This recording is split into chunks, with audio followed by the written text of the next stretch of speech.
We all have the same 24 hours in a day. Hey, it's me. We made it out the bedroom, got a real microphone, real studio now. We made it for real. Oftentimes in my life, even though I haven't lived much of it yet, God willing, in my life, I felt like, I'm constantly running out of time. I've come to realize that there's always time to make a change, always time to be better. The thing is about time, it treats us all equally as loyalties to nobody. The fact that time is indiscriminate is the best curse and the worst blessing. You cannot buy back time. You need to use it all in a way that you're proud of. You can always try and start something new. The reason I'm thinking about this right now, because of 3 stories. One of them is about my older brother. He's just a couple years older than me. He always thinks he's washed, even though he's only 26. The second, my parents, who they just finished what they spent a majority of their career doing, selling it, and they have a lot more time now. Opportunities are endless. However, since they're a little bit older, I think they are more risk adverse. Of course, we have the story of the 80-year-old French woman that we befriended just a couple weeks ago.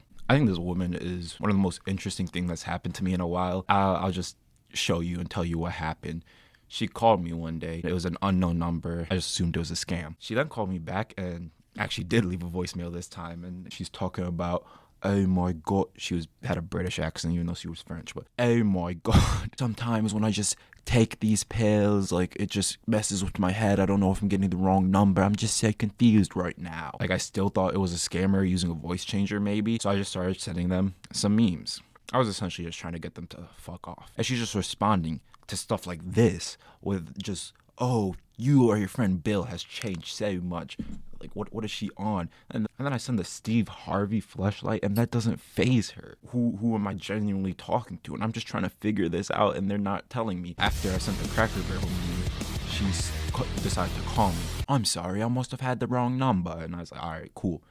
Bye. She calls me again, like an hour later. I said, hi, this is Chris. She's like, hey, Chris, I'm so sorry. I'm just an old French lady, so I often have trouble. This is one of the most bizarre things that has ever happened to me in the past couple of years, and a lot of bizarre things have happened to me in my life. Said, I gotta stop this accent. Thought you were a scammer. I was just sending you random stuff. But what other bizarre things have happened to you? And honestly, I think she just wants somebody to talk to, and if I can be that person, show a little kindness to this random old lady who's on pills apparently, I'm gonna do it. So she goes and tells me basically her entire life story. She grew up in Paris, went to school to study English in Oxford. She says she meets a guy while she's there. They have a one-night stand. After she graduates, she goes back to Paris. A few years later, this guy shows up at her door in Paris from England. They end up getting married. She prefaced the story by telling me, don't rush into things. Don't be afraid to let go of mistakes just because you spent a long time making them. So now I'm really intrigued. She moves back to England with him, even though they met one singular time beforehand. Absolutely crazy. And she keeps on going, oh, times you just don't understand. Remember, this was the 60s. I told her, I'm 21. Oh, you're such a baby. Oh, it's so cute. She was adorable. They end up moving to America, literally a couple miles from my house. They had their kids and everything. She told me, I decided I didn't want the man anymore. Started a new advertising career, and I was very successful at it for the next 20 plus years. And she started giving me some advice. In any relationship you're in, you got to make sure that it's one where you both grow from it. Neither of you guys are holding the other back. And if you are, then drop the man, He was so wholesome. Said I couldn't call back anytime. My friend said she wanted me. You think that's true? And I told her about my brother, who is 26 years old and thinks he's completely washed at this point. It's actually insane. You have time. Time is on your side. So my brother is the most clear case. I know a part of him deep down believes, the world is his, and that doesn't change no matter how old you are. But there's also the sense that there's a certain way structure society has set out for you, the life plan, Look at me, I got it all figured out. I get up, I shower, I come to work all day, I go home, I go to sleep. I get up, I shower, I come to work all day, I go home, I go to sleep. I get up, I shower, I come to work. Type shit. I asked him and his girlfriend both. I said, why do you feel this way? And they just kept on repeating, oh, we're just washed. We're on now. Oh, I'm cooked. Bruh. Clearly, no logic behind their answer. I think they've just been doing what they've been doing for so long, which is only a couple years. Oftentimes, I know you have felt that same way. I mean, at least for me, I'm tired of school. I've had enough. I recently learned a stat that the average tenure at a job, so how long they stay at a job for somebody age 18 to I want to say 24, is 1.9 years. I could be slightly wrong on the years or the time, but we'll put the real stat here. But that's just absolutely bizarre. And that just goes to show that if you're not liking what you're doing, you have a duty to change something. As long as your heart is still beating, you can change something within yourself at the very least. And it's just so bizarre to me because how can somebody who's most likely not even a quarter of the way through their life feel like they're stuck? I've oftentimes felt like I'm stuck, and it's a thing that persists throughout my life. The beauty of life is no matter how many times you face a problem, you always get through it. Like, there hasn't been one problem that I've been faced with that I haven't solved yet, or I'm not currently solving. That mindset, it's not even a mindset, it's a truth. That's why we're here. We're problem solvers. That's how we've gotten so far, is because we're so good at solving problems as humans. We want to make things better. We want to do more. We want to change things. However, there's very interested parties saying that the status quo is the best way. It's the only way to do things. It's propaganda is what it is, so that we don't enact change. We don't chase our dreams. We just go work for the man and go home. And I mean, there's so many examples of people who started their careers later in life, and my brother can definitely do something at 26. Not that money is the determiner of success, it's far from it. Once you have the security, then you can work on solving your problems. And I think if you can solve the problems you think are worth solving, then that is what success is. Now on to my parents. Like, on paper, they have everything you could possibly want. Yet they're still trying to improve and be better, which I really admire about them. The contract that they have right now with the corporation has come to an end. It's expired, so now they're selling off other businesses. So now they're at this weird point in life where they are too young to retire, but it's not like they're early on in their career. My mother's dream has always been to like have her own business. She often tells me about times when she had a business idea and then she sees it in the real world and she's like, dang, if only I had just done that. But she never takes the step to actually do it, which I can understand. It can be scary, very risky. But now they have time. They can really just do whatever they want. A lot of the risk is gone now. It's a perfect opportunity. And most people, by the age of 55, they would think, oh, it's over. I'm cooked. I reached Unk status. They still have faith that they can do something, and I have faith in them too, because at the end of the day, assuming they retire at 65, 10 years is a really long time to get a lot of things going. All types of things can happen in 10 years, just 10 years. And somebody like me, I have far more than 10 years. I can't believe I was ever in a mindset where I thought things were over. My life from now on was all planned out for me. I thought that a lot in high school. I finish school, go to college, get a job. But even that is a huge oversimplification. Going to college is a completely different journey for everybody. It was a completely different journey from freshman year me to current year me. And then getting a job, nobody works at the same place for their whole career anymore, as the aforementioned stat. There's so many different weird niche jobs that if you don't like what you're doing, there's something out there that you will like. You just gotta make a bold change and do something else. Change is always scary. It's also necessary. It's inevitable. Either you guide the change or the change guides you. So what do these three stories have to do with the title of this video?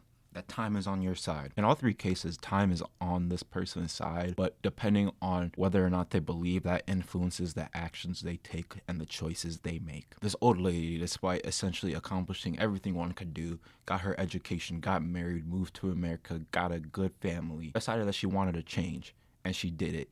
Even though it was somewhat late in life. I could tell by how she was talking, she could not be more happy. It just goes to show how much your life can change in just one life, how many different stages there are. My parents, they are still open-minded enough to try something new, put themselves out there, take another risk at an age when most people would be stuck in their ways. As long as they still have something to give to the world, they're going to give it. My brother, as of now, is continuing to do the same thing. He's 26 years old. Obviously, he has time on his side. And time is just like a friend. It's always going to be on our side. However, if you choose to not value it, that will not be the case forever.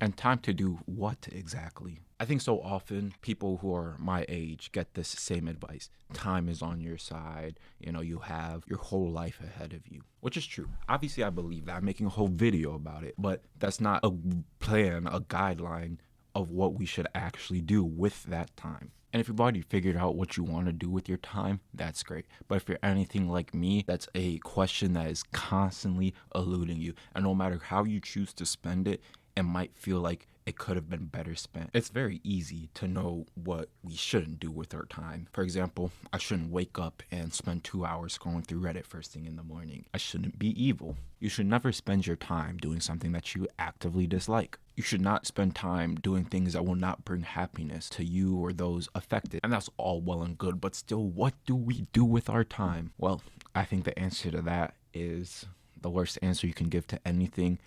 It depends. It depends on your values, on your passions, on what you like doing. It depends on how you can serve others. If you don't know what you value, you need to spend time deciding. If you feel like you have no passions, then you need to try new things. I'll just give an example. I value exercise and I hate going to the gym. I was not passionate about going there and lifting weights just nonstop. So how do I stay in shape, something I value, but also not spending my time weightlifting, which is something that I just actively dislike? I've always been somewhat interested in combat sports as well. I don't like watching UFC because it looks painful, and I did not want to get punched in the head because I don't want CTE. So I decided to do jiu-jitsu instead. First day of jiu-jitsu class was one of the hardest things I've done in my life. Anyways, I've been doing that for a while. The feeling of getting better at something pretty fast, just learning a lot because there's a lot that goes into it, was truly phenomenal. Like, I felt it. I loved doing this. So you see that from that example, based on my value of wanting to stay in shape and the fact that I didn't like the way I was currently staying in shape, to inspire me to try something new, I found something that I love that keeps me in shape. If you don't know how you can help and serve other people, be for real. Just take a look outside.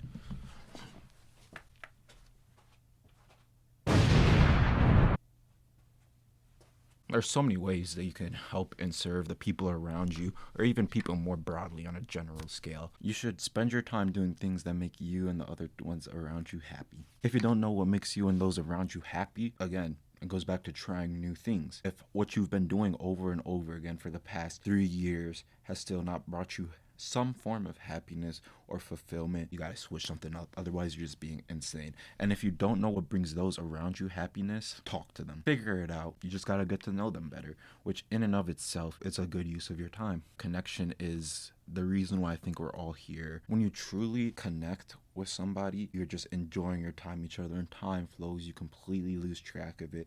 There's no better feeling than that. If you don't know, that's a start. Be vulnerable. Be kind. Now, I don't know if this video is relevant to you. If you have already figured out the proper way to spend your time, then please let me know. Always searching for new ideas. And the beauty of having time on your side is that you also have time to be bad at things.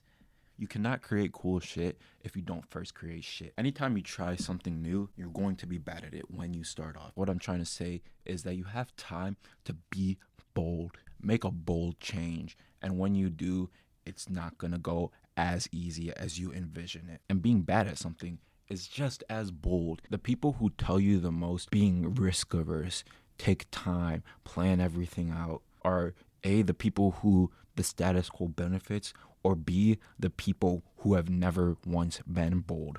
And one of the best parts about time being on your side is you get to choose how to use it, and only you. Nobody can force you to do anything. I know you've had to say no to difficult opportunities before, and I've had to do it myself as well. And out of all of those no's, I've never regretted one. On the flip side, also gotta say yes to things you usually wouldn't. Go outside of your comfort zone. The world needs change. You need change. The first part of that is realizing that you and time are allies. Take a little bit of time and try to be better every day, because the greatest shame is never seeing your full potential. I have a 2 regret limit on life. I never want to be sitting and looking back a couple years down the line and thinking about what could have been. Well, that time is going to pass either way. Like I said, it's indifferent, does not discriminate. You got to use that time. In 10 years, I'll be 31. There's no getting around that. But will I be a 31-year-old who lived by my values and made people around me and myself happy? Or will I be a 31-year-old who let time pass by? And honestly, tell me, do you think that time is on your side? Because it's very menacing how it's just constantly ticking away. So whether your situation is more like mine, my brothers, my parents, or the old French ladies, keep working towards what you know is right, what feels right. And doing the right thing day in and day out is tough. It's one of the hardest things that you can do. But if you do it, you will be rewarded in time. So listen to me, Unc. You are not washed. So take some time to figure out how you can best value yours. Else it will pass you by, which is absolutely bogus, but a reality of life. Take some time. Be kind. As always, thank you for watching. Okay. Thank you so much to all my patrons. I currently have the Patreon link in the description. Thank you so much to all my members, which so far is 0 of them, but I have faith. I still have Patreon link in the description. If you were here, then thank you so much to all my patrons. First one gets a nut video with sound. Thank you so much to all my patrons, of which I currently have 0. First patron gets a nut video with sound.